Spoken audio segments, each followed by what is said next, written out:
terrorisme en Afrique et océan Indien. Madagascar déploie un dispositif drastique. Madagascar est soupçonné d'être une base arrière de terroristes.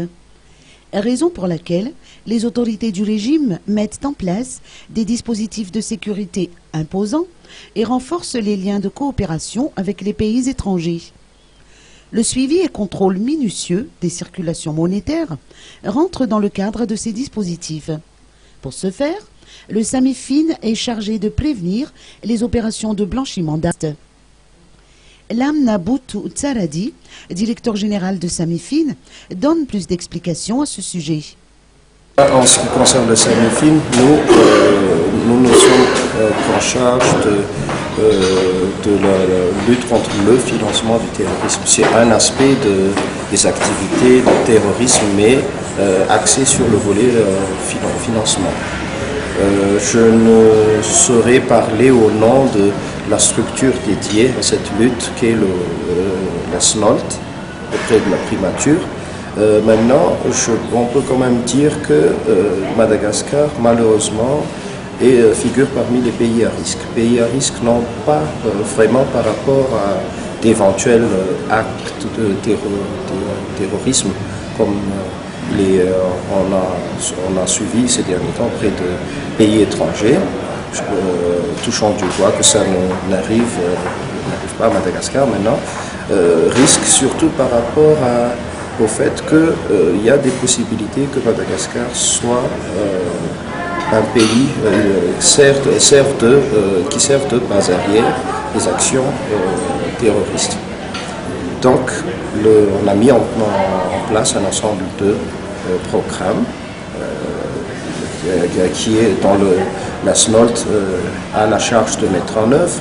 Ensuite, SAMIFIN il a été attribué à SAMIFIN une nouvelle mission qui est la lutte contre le financement du terrorisme. Donc c'est vraiment l'aspect financement, analyse financière dans le but de détecter d'éventuels mécanismes de financement du terrorisme.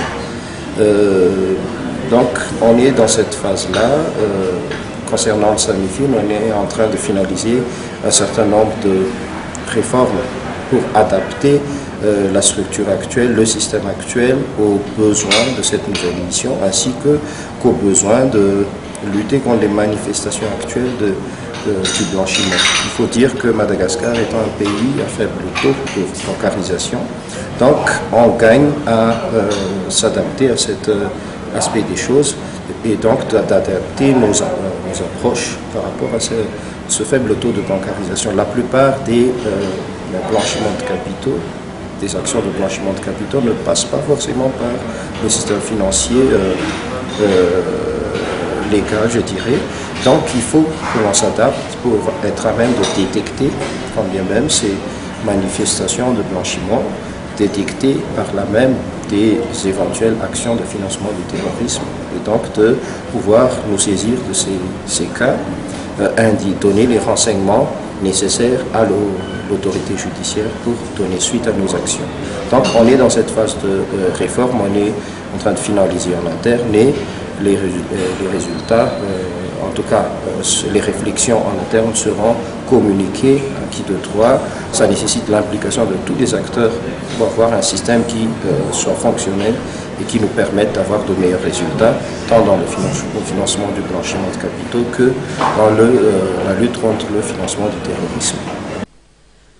Mais y a-t-il en ce moment des comptes bancaires susceptibles de servir à ces blanchiments d'argent et qui sont surveillés de près? Le blanchiment est par excellence un crime transnational. Crime transnational parce que une infraction de blanchiment peut aller au-delà des frontières nationales d'un pays. Ça peut impliquer des acteurs qui soient domiciliés donc dans plusieurs pays. Donc par excellence le blanchiment est un crime transnational. Maintenant, concernant par exemple le trafic illicite de bois précieux, le SAMIFIN a été saisi en entreprise de dossiers liés à ces opérations de blanchiment dans le cadre de trafic illicite de bois précieux. Nous sommes actuellement en train de finaliser certaines enquêtes. D'autres sont prêtes à être envoyées. Il ne reste plus qu'à prendre contact avec les autorités judiciaires pour transmettre ces dossiers. Le DG du SAMIFIN a rappelé que son entité n'est toujours pas en mesure d'obtenir des statistiques exactes qui lui permettront de suivre de près les opérations bancaires de particuliers. De plus, le faible taux d'utilisation de comptes bancaires à Madagascar constitue un autre handicap aux interventions du SAMIFIN. Ces investigations reposent uniquement sur de simples renseignements de suspicion de blanchiment d'argent. Madagascar abrite depuis aujourd'hui la 4e réunion sur la lutte contre le terrorisme en Afrique et dans l'océan Indien. Ce sommet se tient jusqu'au 28 avril prochain à l'hôtel Colbert.